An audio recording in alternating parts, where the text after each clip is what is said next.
Look at me. I'm a cue ball. The last time you guys saw me, yes, I had hair and lots of it. Anyway, today we are actually going to be changing a fuel pump. A nice mechanical unit too. Oh, and that's the part number. You got that? So come over here, all the tools you're going to need to change your mechanical fuel pump on your engine are right here. Nice set of needle nose pliers. Get these at Harbor Freight. They're actually hose pliers. Nice handy to have. Nice and handy to have. Wire cutters for cutting fuel line, and I suggest you actually change your fuel line when you change your fuel pump.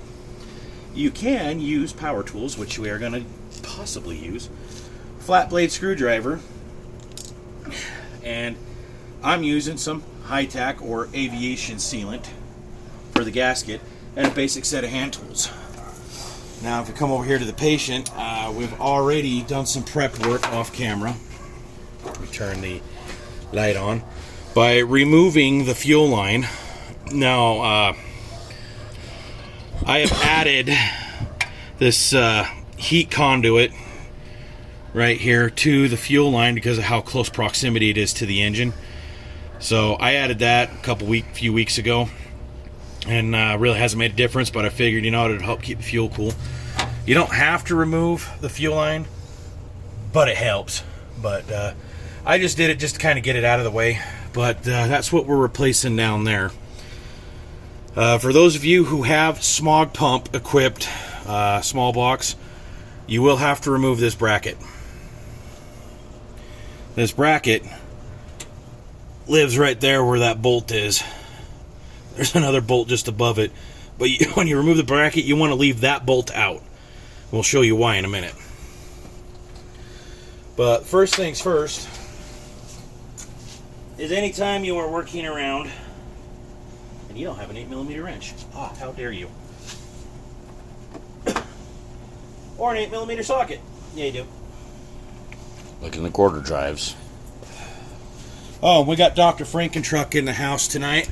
He is being my cameraman. But before you start working, especially around fuel, you want to disconnect your negative battery cable. Yeah, disconnect the one thing that could potentially blow you up. Yep. So disconnect your negative battery cable and isolate any ability for sparks. We'll set that out of the way. Now, one thing I've been having is a little bit of heat soak on my ground side.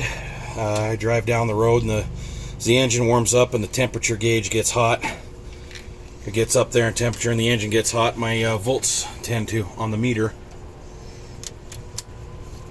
tend to drop. So I heard, no. It's not polite to talk with your mouth full of tools.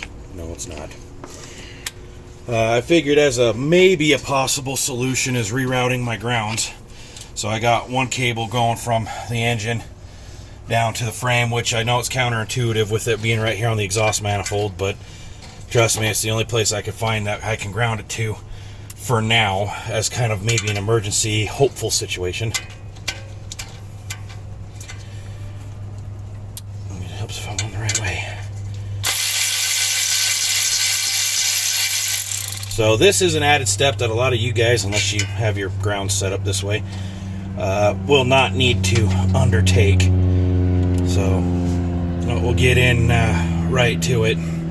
First thing you want to do is, after disconnecting your battery, remove your smog pumps if you have them equipped. I don't have mine equipped anymore, so. And then you want to remove your fuel line. I'm going to need an extension.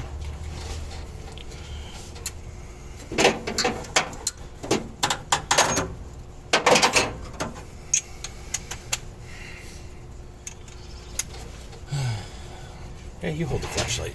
Yes, I'll keep some light on the patient. Yeah, I think that might be a smaller. I might need a shorter extension.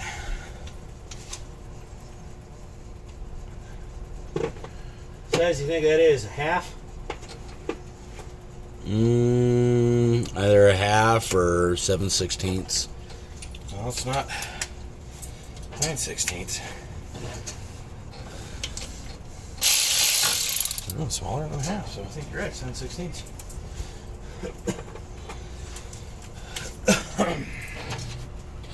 Okay, so this is the reason why I said leave your... Oh, shit. Eh, you guys get to see a lot of my dumbass mistakes. There we are. So you want to take this bolt, which is longer than the bolt you pull out of that upper hole for that bracket. I can still feel the heat off that, and the engine's been sitting for a couple hours. Alright, I'm going to shine the light over here so I can see that upper hole. And you want to take and thread this into the upper hole.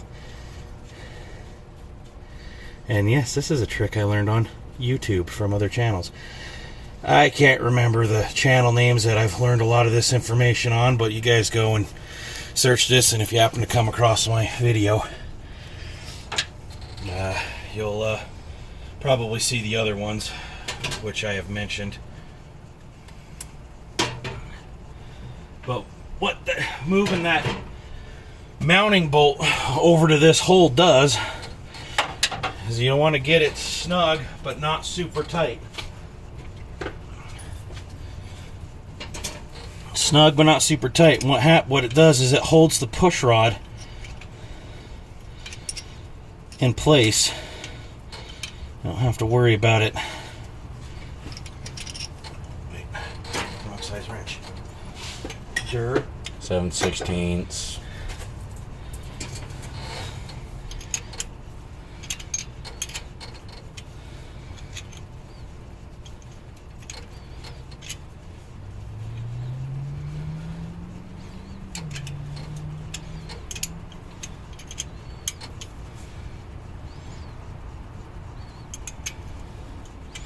I'm getting a little tight there. You just want to snug it like that. Just like that. Now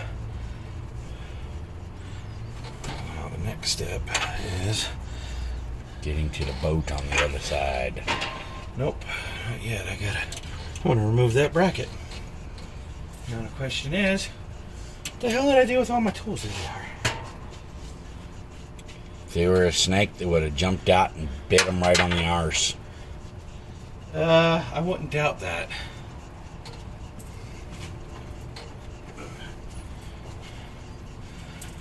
So I'm going to remove this bracket. I'm thinking 9/16 is the size. Now, what that bracket for?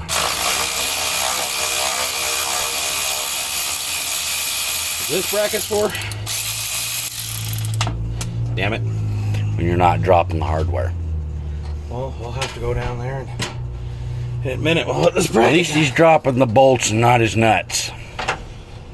So that bracket, if you clearly tell, holds the fuel lines in place.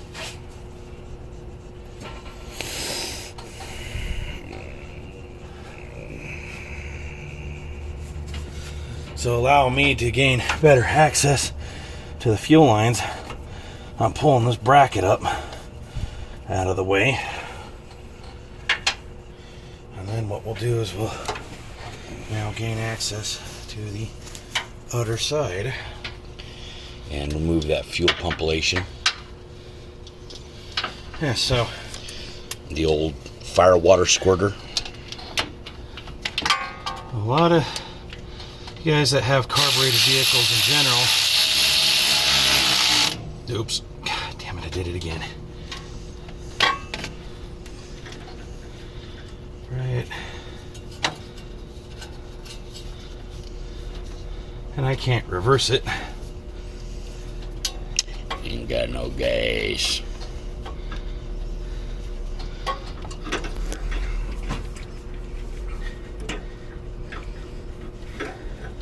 Oh, I've got myself in. Quite a pickle. Yes, I have.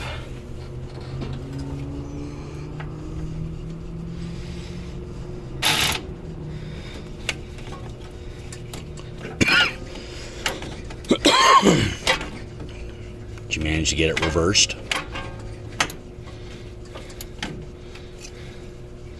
Nope. Face it, you're going to have to squeeze your fingers in there.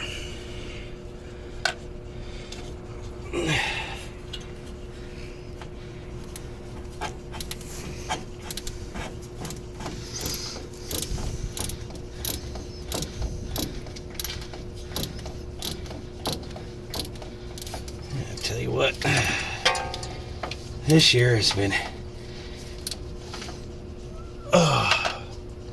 Now, whatever you do, kids, because you are working around gas, be sure to wear proper eye protection. Don't be a stupid ass like me and just take your eye protection off.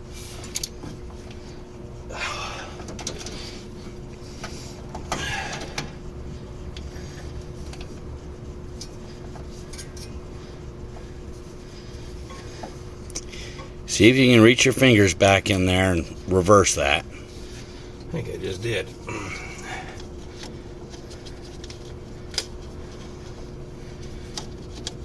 Yeah, people are gonna laugh at me and laugh at me at my own expense. That's good, because at least I'm making the mistake so you people don't. Great, now I can't even figure out how to put a goddamn battery in. It'll fit in one of those directions. There we go.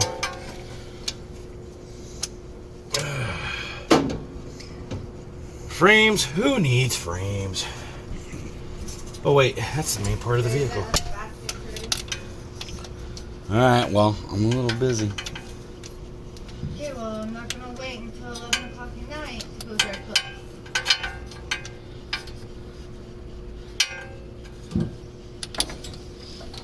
Just looking for some work.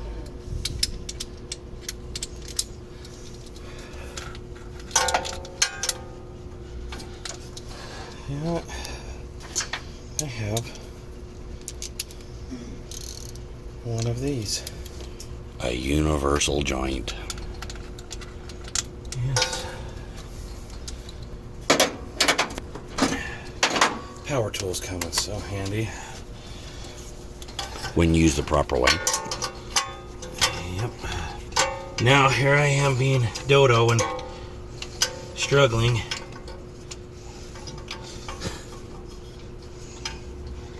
That's why I like my impact swivels.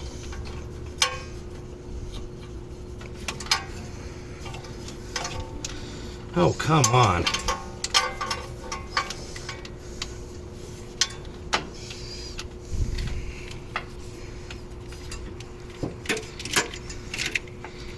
Seriously?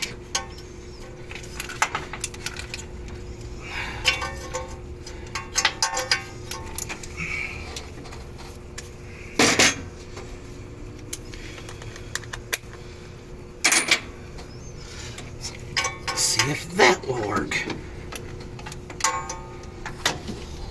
No.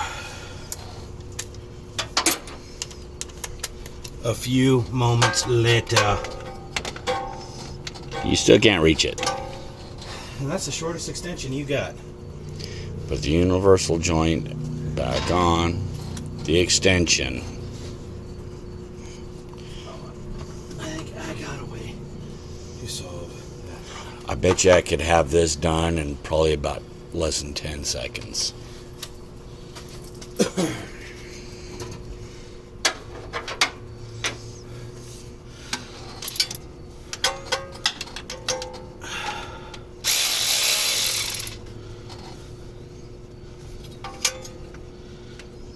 Dodo, it usually helps if you have it going the right direction.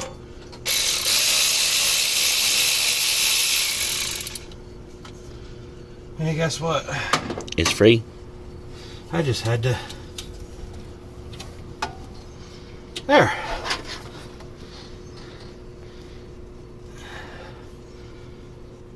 Pull the old U gasket off. Push rod is secured in place, so we're good there.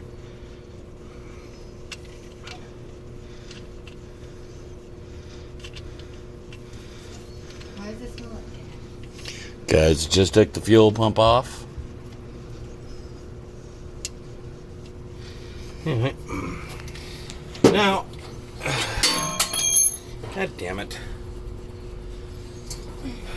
what the hell that was. That fell. I know it was something I needed. Probably a wrench. Probably. Like everything else I do in life, if it's in my hand, I drop it.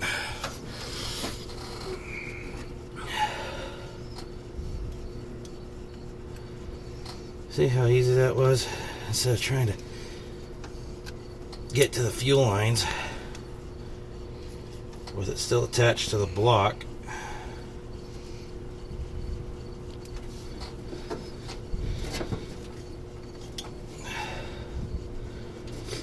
Yeah, this is the return line. And yes, there are mechanical fuel pumps with return provisions on them.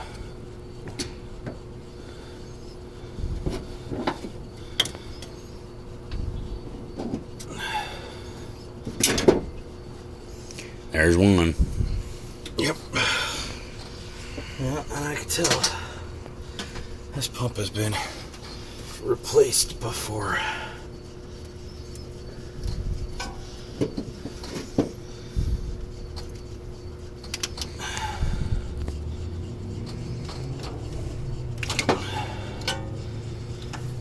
That is the supply line.